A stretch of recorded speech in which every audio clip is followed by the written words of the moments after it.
So just to review, here's where we left off. The discussion from last lecture, and for about half of this lecture, is going to be social psychology. And so we started off by talking about certain fundamental biases in how we see ourselves. We then turned to talk about a bias in how we see other people, the fundamental attribution error. And now we're talking a little bit about some aspects of how we see other people. So we quickly talked about certain aspects of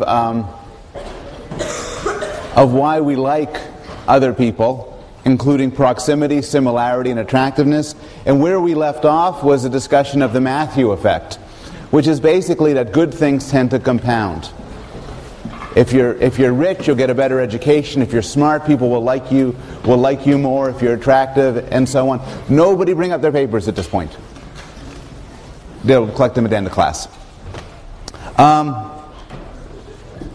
What I want to talk to...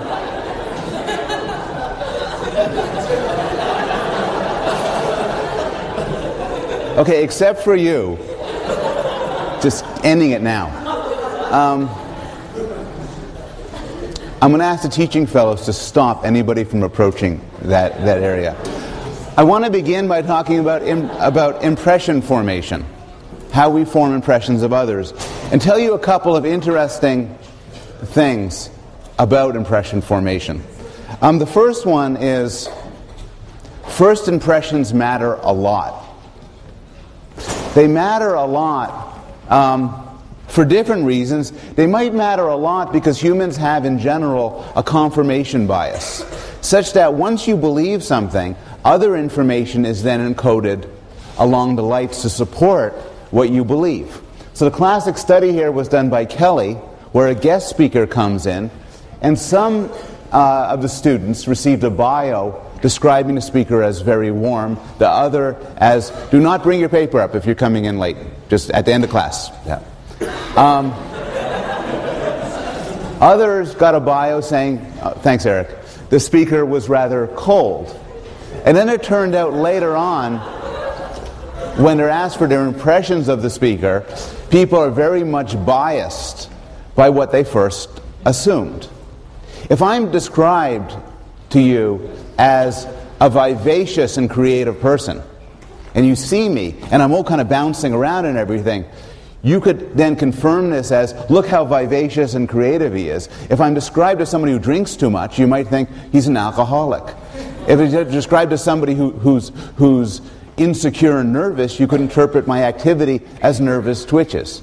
Your first impression sets a framework from which you interpret everything else. This was the theme of an excellent movie called Being There, starring Peter Sellers. And a running joke of the movie Being There was that the main character, the character Chauncey Gardner, somehow through accident had the reputation for being a genius. But while in reality he was actually mildly retarded. But he would go around and people would ask him his opinions on politics, and he would say things like, well, I like being in the garden. And because of his reputation as a genius, people said, wow, that's very profound. I wonder what he means. Or people would talk to me, just stare at him and say, and people would say, would be intimidated by his bold and impetuous stare when actually he just totally didn't know anything. So first impressions can shape subsequent impressions, not just when dealing with people. A little while ago, there was a sniper, actually a pair of snipers, killing people in Washington. And the one thing everybody knew about it was there was a white van involved. Turned out there was no white van at all. But in the first incident, somebody saw a white van. This was reported in all the newspapers. Then every other incident, people started seeing the white vans. They started looking for them. They started to attend to them. So first impressions matter hugely when dealing with people because it sets the stage for how we interpret everything else. A second finding, building on the first, is that we form impressions very fast, very quickly. And this is a literature known as thin slices. The idea is you don't have to see much of a person to get an impression of what they are. The first studies done on this were actually done on teachers, on university professors. So university professors have teaching evaluations. You could use this as a rough and ready approximation of what students think of them. So what you do then is the question that these people were interested in, Rosenthal and Ambati, two social psychologists, were how long do you have to look at a professor to guess how popular a teacher he is? So they showed these clips for a full class. Do you have to see him for a full class? Do you have to see him for 2 classes? Do you have to see him for a half hour? How long do you have to be around a person to see him to estimate how good a lecturer that person is? And the answer is 5 seconds. So after clips of 5 seconds, people are pretty good at predicting what sort of evaluations that person will have. Remember the Big Five? How we evaluate people on a Big Five? Well, you have a roommate. And your roommate, you could evaluate on the Big Five. You've had a lot of experience with him or her. How much time do you need to evaluate somebody on the 5 dimensions of personality? Answer is, again, not much time at all. After very brief exposures to people, people are very accurate at identifying them on the Big Five. One of the more surprising findings concerns sexual orientation, or gaydar. That's not a scientific term. But the same psychologists were interested in studying how quickly you can, if at all, how long does it take to figure out somebody's sexual orientation? Now what they did was, they were clever psychologists, so they set it up in a study where the people did not know sexual orientation was at issue. So for instance, they may be people like you who filled in a form. One question along a very long form was your sexual orientation, and then you're sitting down being interviewed by somebody, and your interview is being filmed. And then other people are shown, who don't know you, are shown the film. And the finding is that people, based on thin slices, are quite good at detecting sexual orientation. Everybody's good at it. Gay people are better at it than straight people. And again, you don't need much time. You just need about a second. You see somebody for about a second, you can make a guess. You're far from always right. In fact, you're just a bit better than chance. But you are better than chance at telling sexual orientation. So these two facts taken together, thin slices and the power of first impressions, means that just by a brief exposure to somebody, it shapes so much of how you're going to think about them in the future. Now we can look at this from the other direction. We're talking about the perceptions of other people, how we perceive other people. But social psychologists are also interested in the question of what happens to other people as a result of being perceived in a certain way. So one question is, what would cause me to perceive somebody as intelligent or stupid, gay or straight, anxious or level-headed? A second question is, what are the effects of being judged that way? And psychologists have coined a term, talk about self-fulfilling prophecies.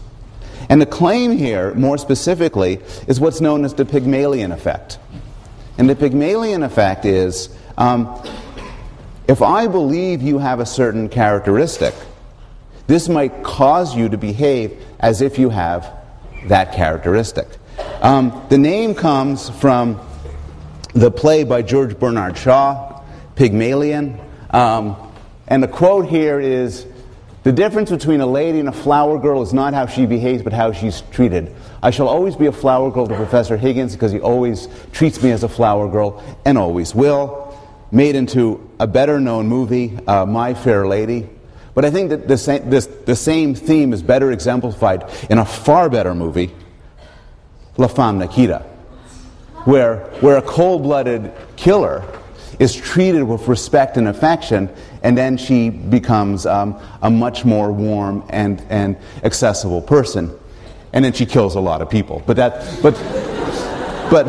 still, it illustrates the point. And this point has tons of empirical validity, the classic experiment was by Rosenthal and Jackson, where they told teachers that some of their kids were really smart and other kids were not really smart. They weren't expected to show a huge jump or spurt in their IQ.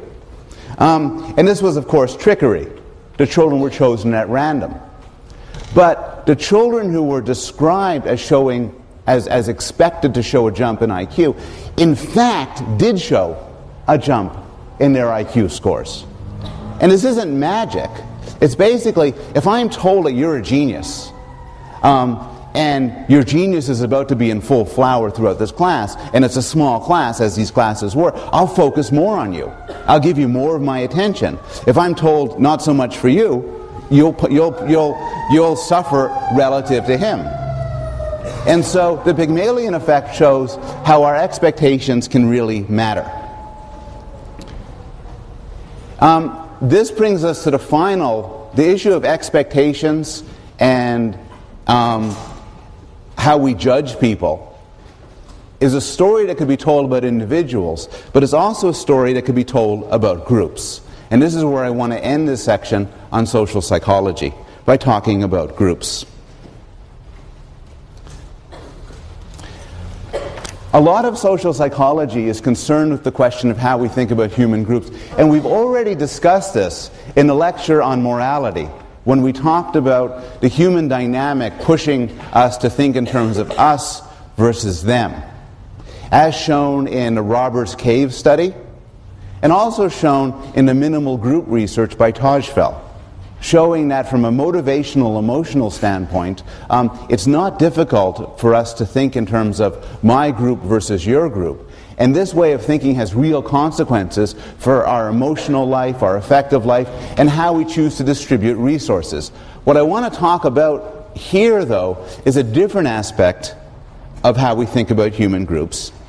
I want to talk a little bit about stereotypes. Now, stereotypes in English often just is a bad word. To have a stereotype is to have something wrong with you. You might say it's not good to have stereotypes. Psychologists tend to use the term in a broader sense.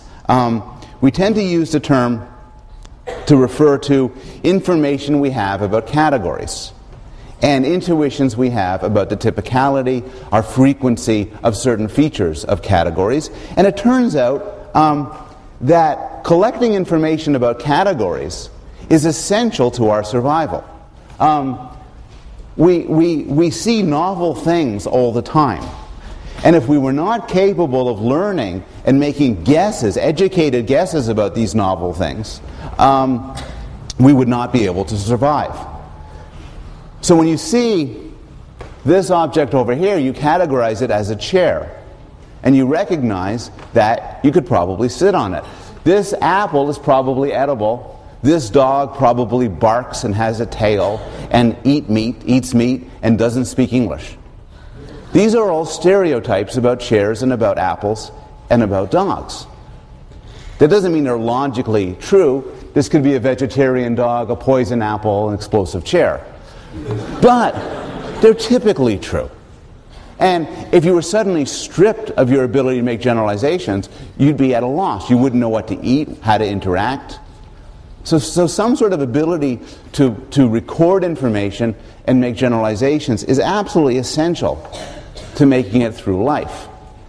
What's interesting, though, is we also categorize types of people. So we have stereotypes in our heads about men and women, about children, adolescents, or adults, whites, blacks, Asians, and so on. Now, this is not essentially a bad thing, for a couple of reasons. First, some of these stereotypes are positive. You might have positive stereotypes about certain groups. You might believe some groups are unusually creative or intelligent. You might have a particularly positive stereotype about your own group, even if your own group is Yale students, or your own group is people from France, or your own group is people from such and so college. You might have positive stereotypes. More importantly, we collect stereotypes about groups of people through much the same way we collect stereotypes about categories like chairs and apples and dogs. And so they're pretty often accurate. When there are studies which ask people who's more likely to be a lawyer, someone who's Jewish or someone who's Hispanic, who's likely to be taller, somebody from Japan or somebody from Sweden. People can answer these things. They have their stereotypes that guide their answers, and the answers are not arbitrary or random. Their answers are often correct. And often, possessing stereotypes lets us make reasonable and correct generalizations about the world. That's the sort of good news about stereotypes, but there's also bad news. One problem is they're not always accurate. And there's a couple of factors that could lead them away from accuracy. One is what we talked about before regarding first impressions, which is a confirmation bias. If you believe that homosexuals are effeminate, that gay men are effeminate, then this is going to shape how you see future gay men. If you see an effeminate gay man, you'll probably say, more evidence for my theory. If you see a man who's not effeminate, you might ignore it or say maybe he's not really gay after all. If you believe black men are criminals, then when you see a black man who is a criminal, you'll chalk it down as support. But you'll pay less attention to evidence that white men are criminals and some black men are not criminals. You won't look at this as a scientist objectively scanning data. Rather, you'll be biased in certain ways. You'll be biased to put extra weight on the cases that support your theory and diminish cases that refute it. Furthermore, our data is not always reliable. And this is actually an example of this at work. It turns out in the world of classical music, there's a stereotype of women being simply less proficient than men. They play smaller than men. They don't have the same force and they have smaller techniques, they're more temperamental and so on. If you ask somebody who was a judge, the judge would say, look, this is just the way things are. I'm not being biased at all. The test of this, then, is to have blind auditions, where people do their auditions behind a screen, so you can't tell whether they're man or a woman, or for that matter, white or black or Asian or whatever. It turns out when you do that, women get hired far more, suggesting that the stereotype is A, incorrect, and B, has a real negative and unfair effect on people getting hired. A second problem is what I was talking about immediately before this, is some of our data are misleading. So we get a lot of the information about the world from the media. The media would include television and movies, but would also include plays and books and stories. And to the extent these portray an unrealistic or unfair or biased perception of the world, we could construct stereotypes that are faithful to the data we're getting, but the data is not representative. And so people, for instance, object to the fact that when there's Italian Americans on TV, they're often members of the Sopranos, a mobster family. Throughout history, Jews have been upset at the portrayal of Shylock in Merchant of Venice. Not a very nice guy. And often in response, people who want to foster more positive views will often put in representatives from other groups in unusual ways to make that point. Anybody here ever see the television show Battlestar Galactica? Okay. Who's that? He's the star of Battlestar Galactica. You don't know because you're too young. In the original Battlestar, and I hate you. And in the original Battlestar Galactica, this was the star. This was the main character known as Starbuck, who got transformed into a woman in the more recent one. A sort of example of how portrayals are shifting in interesting ways. There's also, of course, moral problems over stereotypes. So it's fine to judge chairs and apples and dogs based on a stereotype. It's even fine to judge breeds of dogs. If I told you that I decided to buy a greyhound instead of a pit bull because I wanted a dog of a gentle temperament, nobody would scream that I'm a dog racist involving. But honestly, it's a stereotype. Greyhounds are supposed to be more passive and gentle than pit bulls. I think it's a true stereotype, but it's a stereotype nonetheless. But we have no problems when it comes to things like breeds of dogs with stereotypes. We have serious problems judging people this way. So for instance, it's a moral principle that some of us would hold to, that even if stereotypes are correct, it is still immoral to apply them in day-to-day life. The term for this would be profiling. Now, it gets complicated because there's some cases where we do allow stereotypes to play a role. When you all go and get driver's licenses, or when you did get driver's licenses, you have to pay higher auto insurance premiums than I do. I think this is perfectly fair, because young people like you get into a lot more accidents with your reefer and your alcohol. And so it is now some of you are saying that's a stereotype, and it is a stereotype, but it's a statistically robust one. And nobody lines up to protest this. It's an acceptable stereotype to make a generalization from. On the other hand, what if insurance companies determined that people from Asia got into more accidents than people from Europe? Would people be equally comfortable charging people from Asia higher rates of insurance? Almost certainly not. So the issues are complicated as to what sort of generalizations are reasonable to make and what aren't. There's also a second problem. Stereotypes have all sorts of effects. Now, some of them are obvious effects. If people, for instance, if people pull you over while you're driving because you're black, this could have a huge effect on how you feel welcome into society, on race relations, and so on. But some of the effects are more subtle and more interesting. And you might not expect this. And this is some work done by the psychologist Claude Steele and his colleagues at Stanford. And the issue is called stereotype threat. Imagine you have a math test, and this is the front of the math test. Claude Steele made an interesting discovery. Here is how to make black people do worse on this math test. It's very simple. The finding is that if your race or your group has a negative stereotype associated with it in any particular domain, being reminded of it serves as a stereotype threat and hence damages your performance in all sorts of domains. If the stereotype is your group doesn't do good in this, if I remind you that you're a member of that group immediately before doing it, your performance will drop. Now you know how to make women do worse on math tests too. Like that. And this has a demonstrative effect. So stereotypes are complicated and morally fraught things.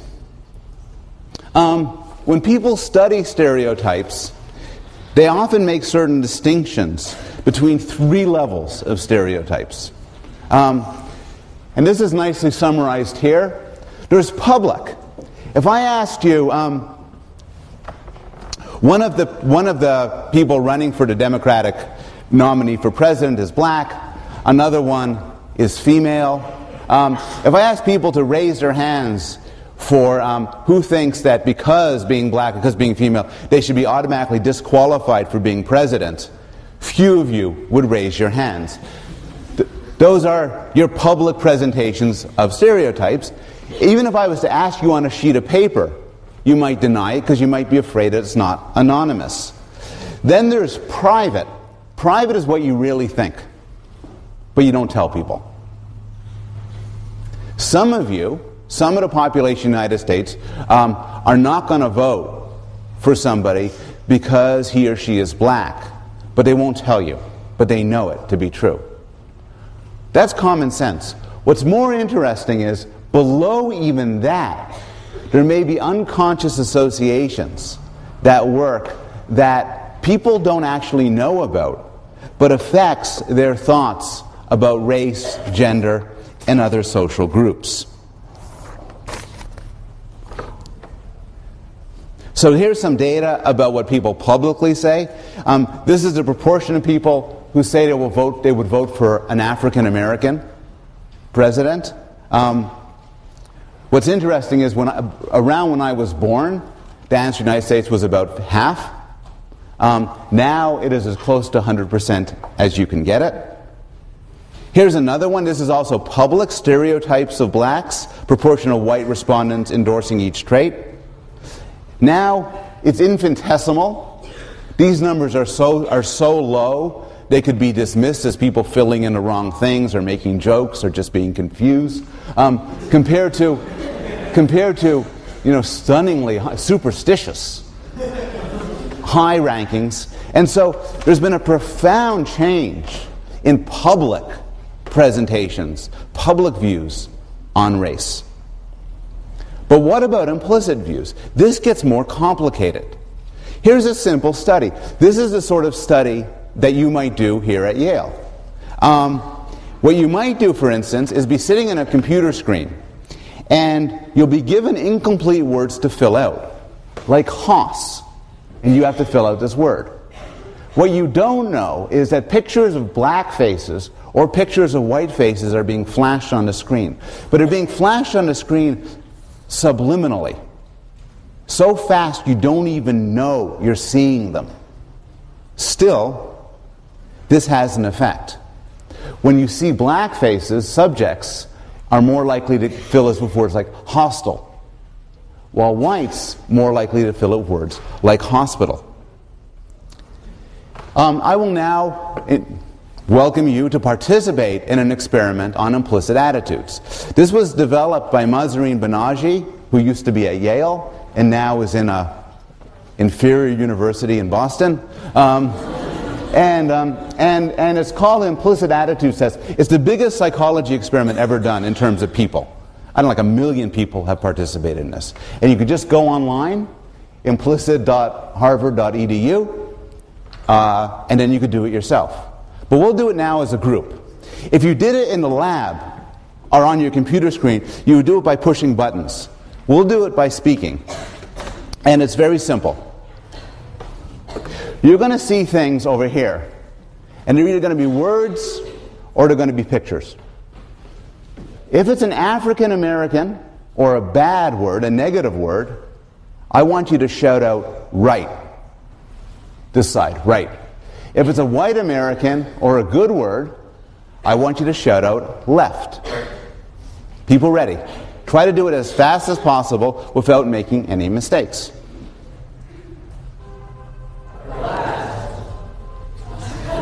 Okay.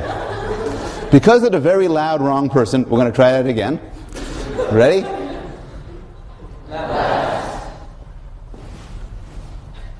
Right. Left. Right. Good. That is congruent. Congruent according to a theory that says that people, both African Americans and white Americans, have biases to favor white Americans over African Americans. How do we know about this? Well, we compare it. That's congruent. Now it's different. If it's a white American or a bad word, say right. If it's an African American or a good word, say left. Left. Right. Right. Left. Okay. For all I could tell, people did equally well. But this experiment has been done tens of thousands of times. And you could do it yourself on a computer screen.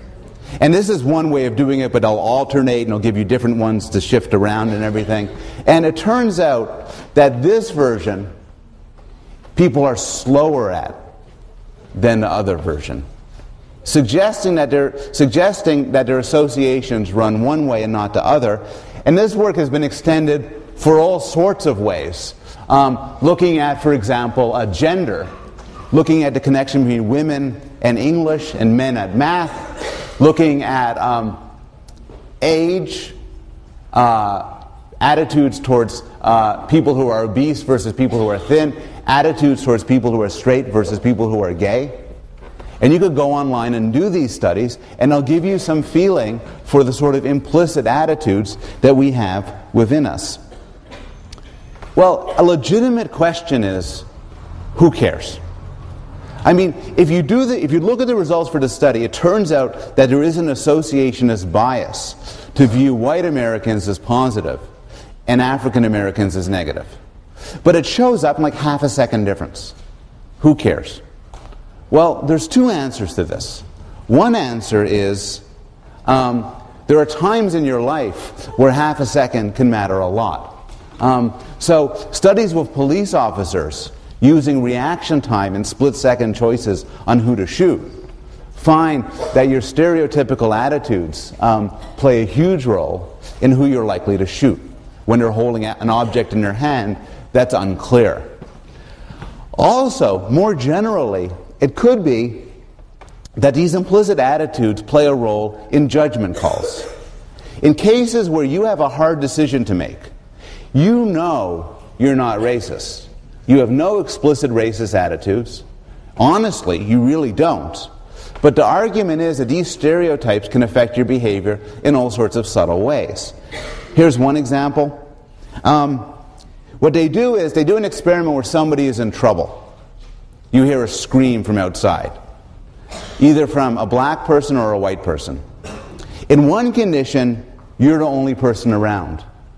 In another condition, there's other people around you. Now, we know from work in the bystander effect that in general, which one are we more likely to help in? When we're the only person or multiple? Only, exactly. And in fact, when it's the only person, just about everybody helps, regardless of the color of the person in trouble. But when you're with other people, there's a big difference. Now again, these studies are not done with members of the KKK.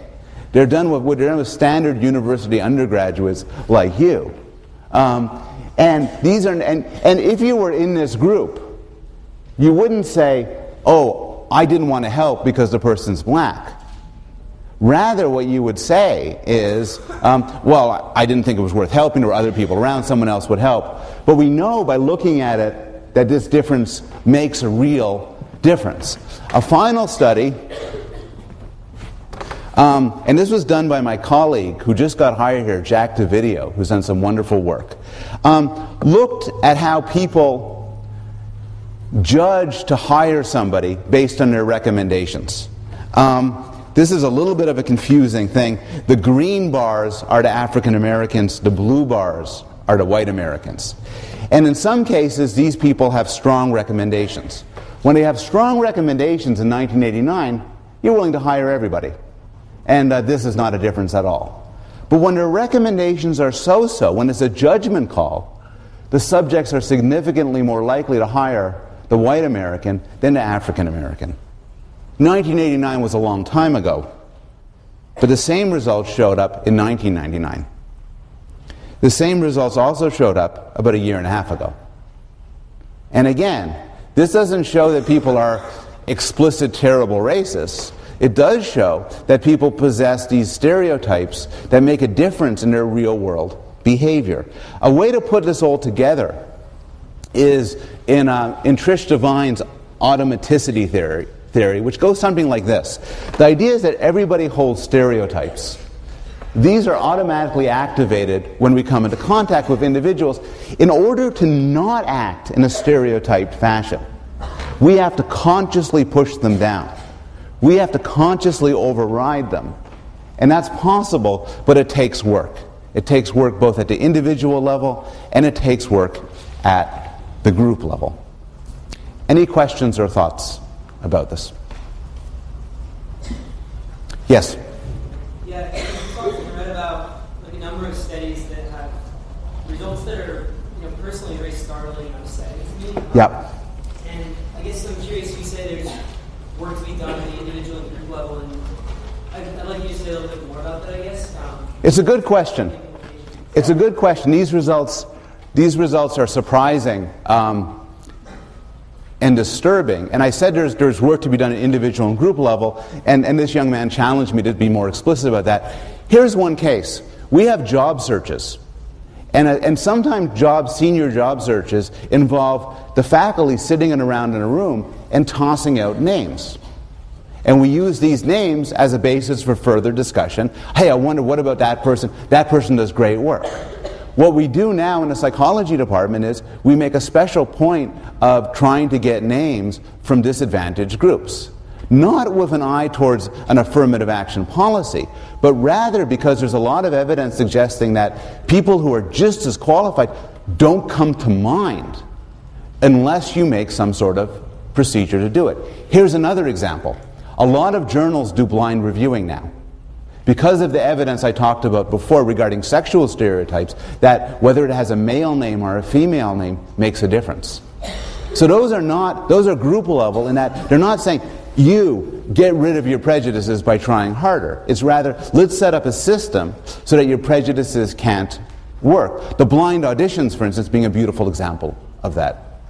At an individual level, your question's a harder one, and I'm not exactly sure what we could do. But I think what we should do is be conscious of these things and know that it's not enough to say, well, I'm explicitly not racist, so I'll give everybody a fair shake, but to recognize we might have biases and to work hard to overcome them. Not by overcorrecting in some random way, but trying to, if you're interested, for instance, in qualifications, setting up some system that these qualifications can be observed absent knowledge of race or sex. Yeah, and back. Are people who are likely to hire people, vote for people, or help people in their own group? Is that taken into account in these studies? Yes, the question's a good one. How much of this is due to stereotypes, and how much of this is due to an own group bias?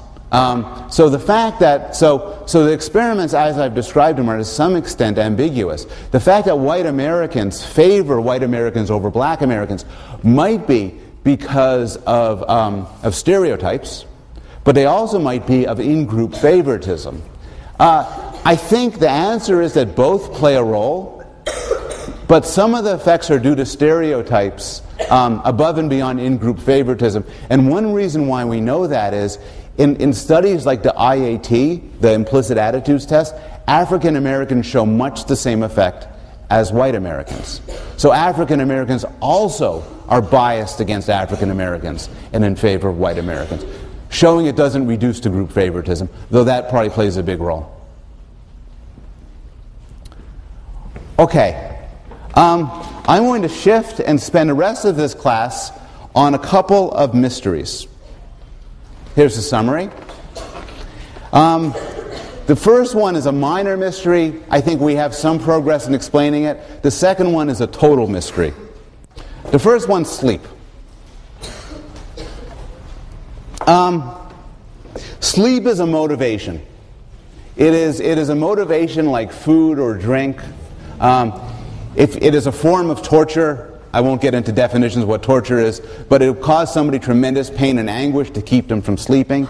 When you're really tired, sleep is what you want to do. Like when you're really hungry, you want to eat. How many people here, on average, from the beginning of the semester till now, get on average more than 8 hours of sleep a night? It's good, good. There's a sort of school of sleep. There's a school of sleep macho. Sleep macho used to be, I only get 42 minutes of sleep a night. Now sleep macho is, I sleep 11 hours. Who gets on average more than 7? On average more than 6. Who here has been making it since the beginning of the semester on under 6 hours a night? Okay. Anybody view themselves getting under 5 hours a night? Okay. There's big individual differences in how much sleep people need. And sleep itself is what we spend a lot of our life on, but it's very hard to study. And we didn't used to know much of it because you can't ask people what's happening during it because they're sleeping. So you need sort of clever methods. One such clever method is an EEG. You bring somebody in a sleep lab, you put electrodes on their scalp, and you see what sort of electrical activities you get in the brain. Right now, Many of you are showing irregular beta waves, suggesting intense comprehension and great intellectual focus. Some of you are awake but non-attentive, and your brain's giving these large, regular alpha waves. Some of you are sound asleep deep in delta. When you sleep, you get the following stages. You start off with a transition period when you're falling asleep. We call that stage 1. Then you get successively deeper, 2 through 4, slow, irregular, high amplitude delta waves. And then, once you reach stage 4, you start going up again, up through stage 3 and 2. Then REM sleep emerges, rapid eye movement sleep. REM sleep is neat because your brain looks like it's wide awake. But, and I'm going to go talk a little bit more in detail about this later, you're relaxed, your rapid eye movements occur, that's where the name comes from, and dreams occur. And then on a good night's sleep, you've got 4 to 5 sleep cycles, and it looks like this. You start off, you go down, down, down, down, you come up, then you hit your first REM cycle. Again, again, again, again, and then you wake up. So, the general takeaway message here is that there's 2 types of sleep. There's slow wave sleep, or quiet sleep. Your eyes drift separately and slowly. You're hard to wake up. Then there's REM sleep. Your brain is active as if you were awake. Your EEGs are similar to waking. Paralyzed except for the eyes. Oh, men get erections. And you have dreams. One sleep researcher joked that these 2 are connected because what happens is dreams fly around through the ether, and then their erections serve as antennas, so you pick them up. Don't write that down.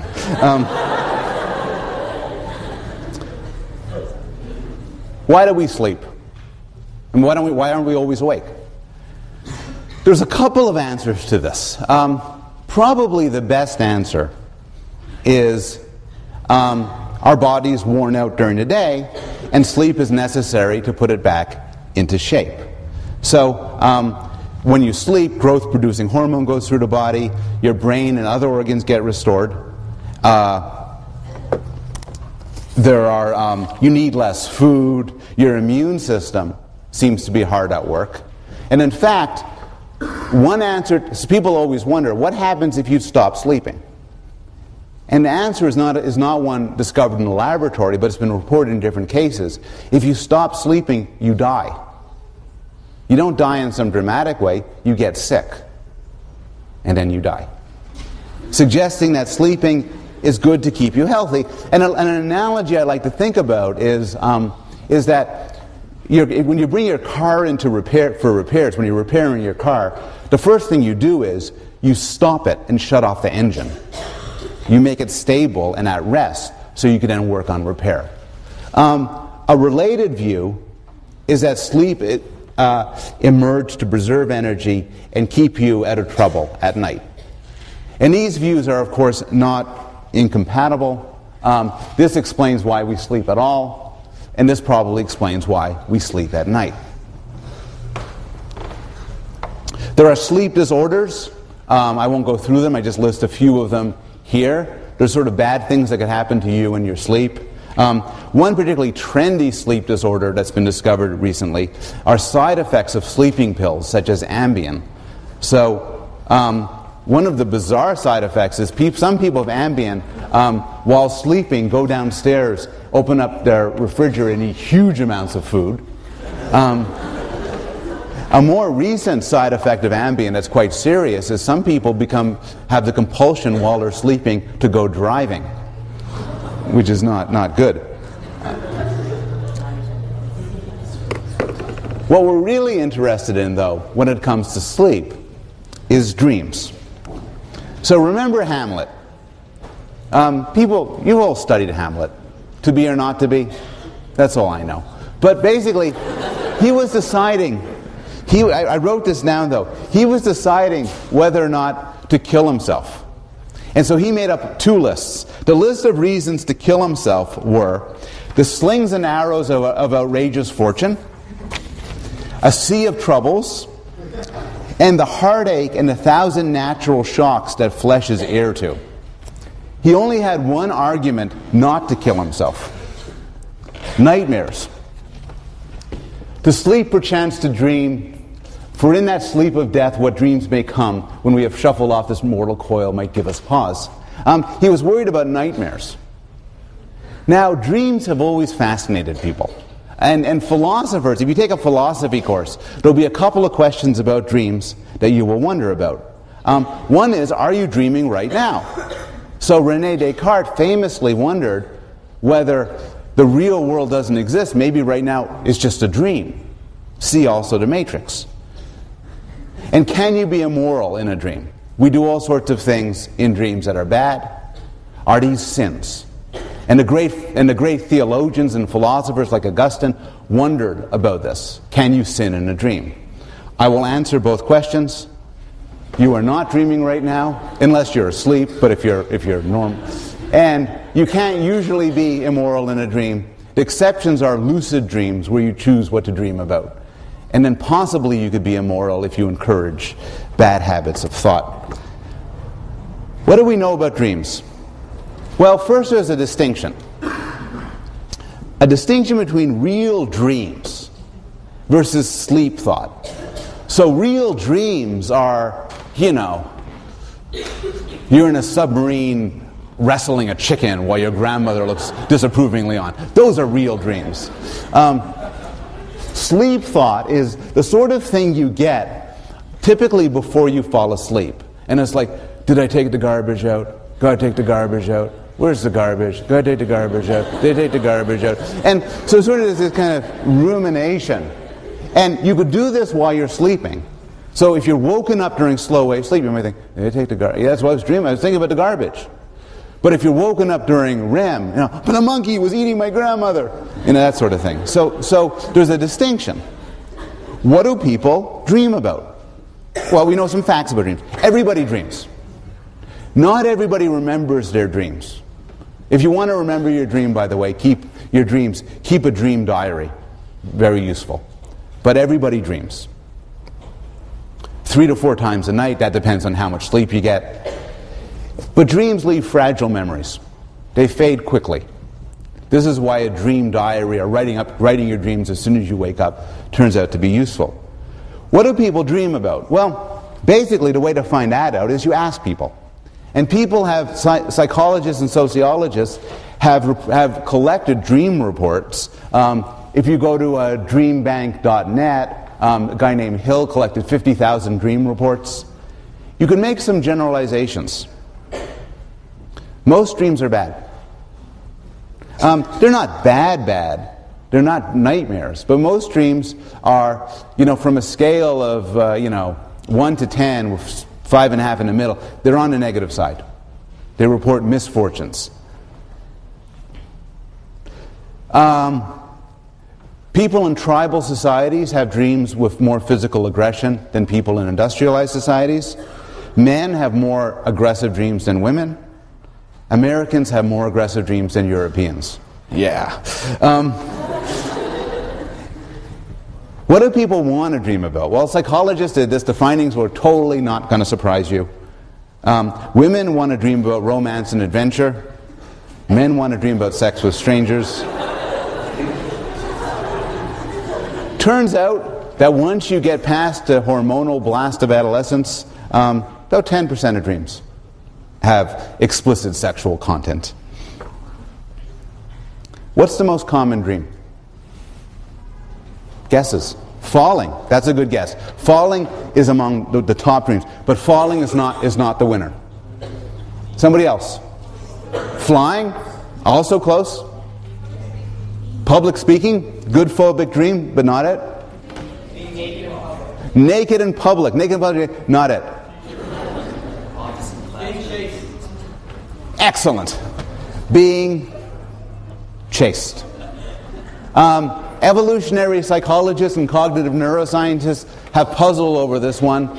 It seems to be a sort of a primal dream but to dream about being chased is a biggie. Has anybody here ever dreamt of being chased that you could remember? Yeah. You can chase a big one. Naked in public? Grandmother killed by monkey? No. So, what are dreams for? There are Freudian theories that dreams are disguised wish fulfillment and other things. There's not much support for these. One theory which is popular is that dreams are a side effect of memory consolidation. So your body sort of below the neck rebuilds itself while you're sleeping. But also what happens while you're sleeping is your memories get played over and over again to consolidate them into different parts of the brain. Almost the best analogy here is backing up a computer. Your brain backs itself up. In the course of backing itself up, there's sort of random events flash to consciousness and get put together in a coherent story. From this perspective, dreams serve no adaptive function at all, but rather they're epiphenomena. They're the byproducts of another system. Final topic is laughter. And this is a true mystery. I got interested in this, I got interested in this as a developmental psychologist, watching my own children laugh and trying to figure out what it is that made them laugh. This is my son Zachary, pretty young.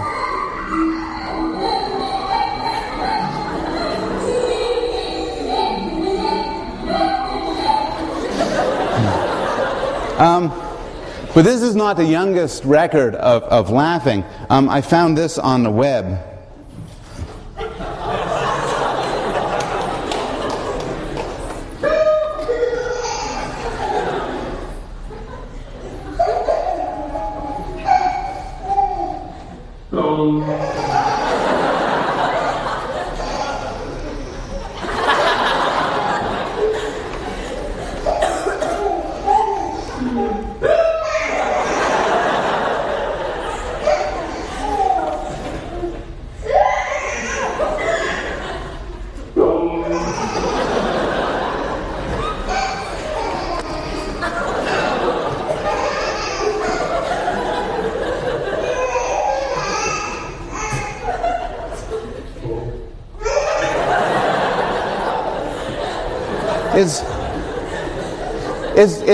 It's a huge puzzle. From an evolutionary point of view, people's pursuit of sex and food and drink and sleep are not these huge mysteries. Our abilities to understand language and make sense of the visual world and cohere in groups. But the fact that we make this weird noise at bizarre circumstances is a huge puzzle. And typically, psychologists have failed to explain this puzzle. So here's something, here's a first guess I read in a neuroscience textbook.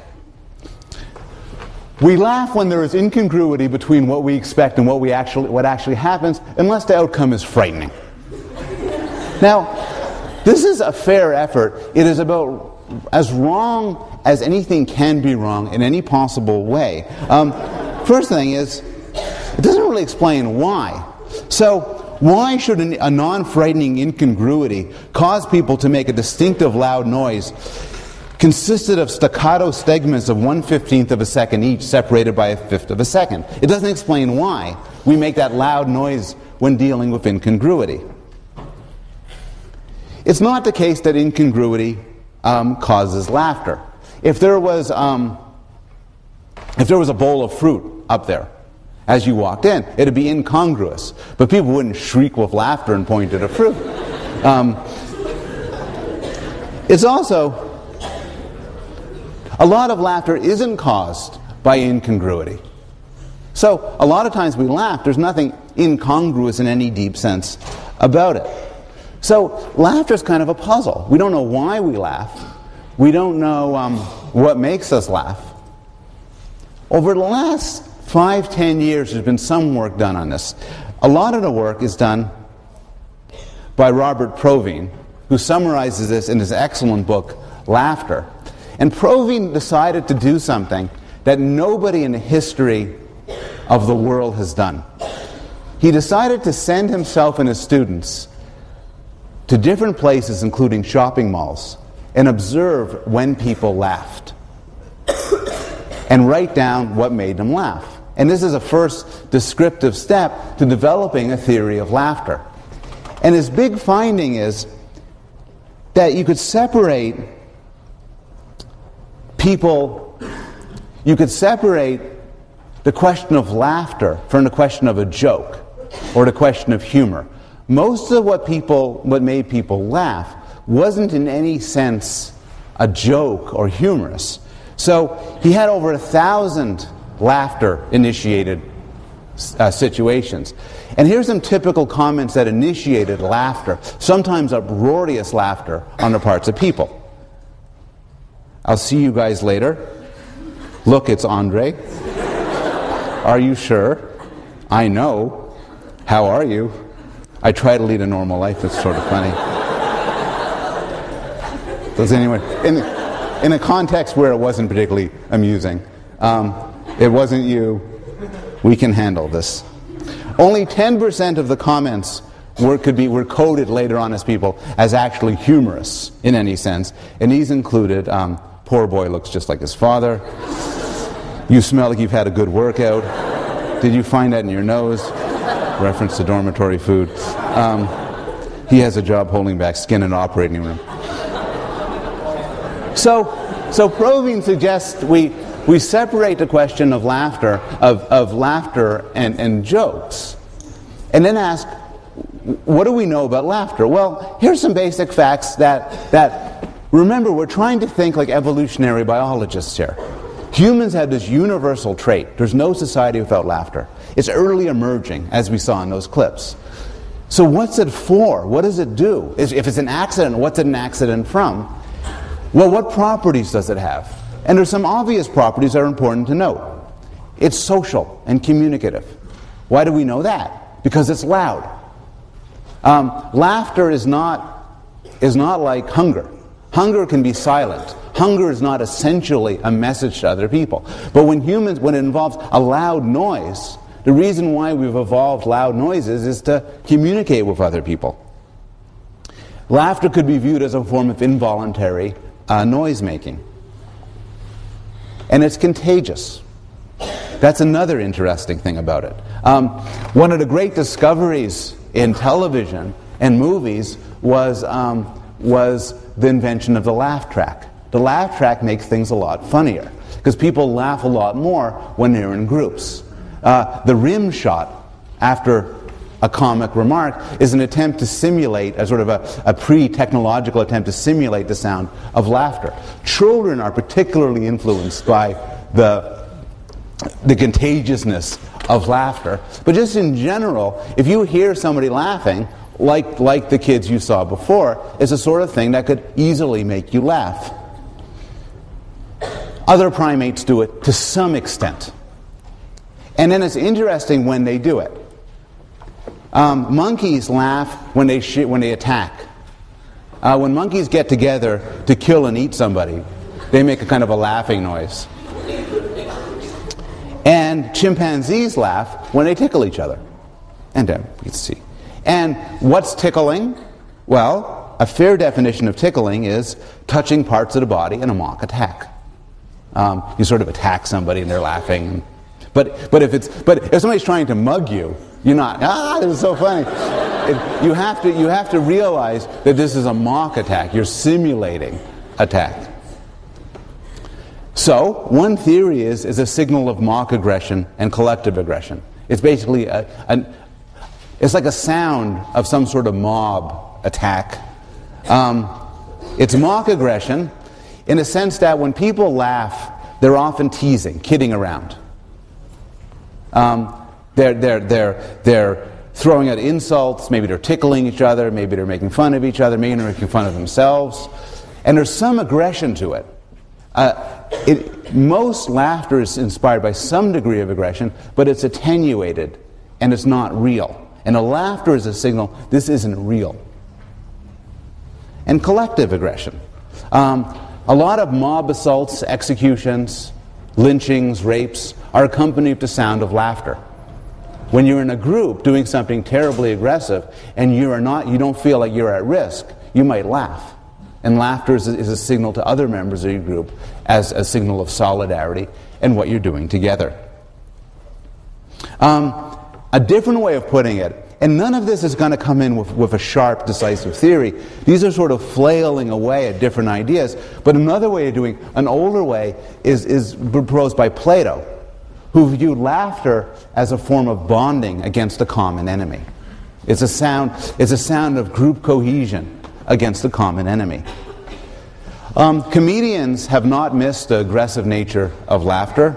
Dave Barry writes, "The most important humor truth of all is that to really see the humor in a situation, you have to have perspective. Perspective is derived from two ancient Greek words, pers meaning something bad that happens to someone else, and ective meaning ideally somebody like Donald Trump." And the idea is that it's something bad happening, but not to you or to somebody you love. Mel Brooks puts it in somewhat sharper terms, distinguishing between comedy and tragedy. Tragedy is when I cut my finger. Comedy is when you fall into an open sewer and die.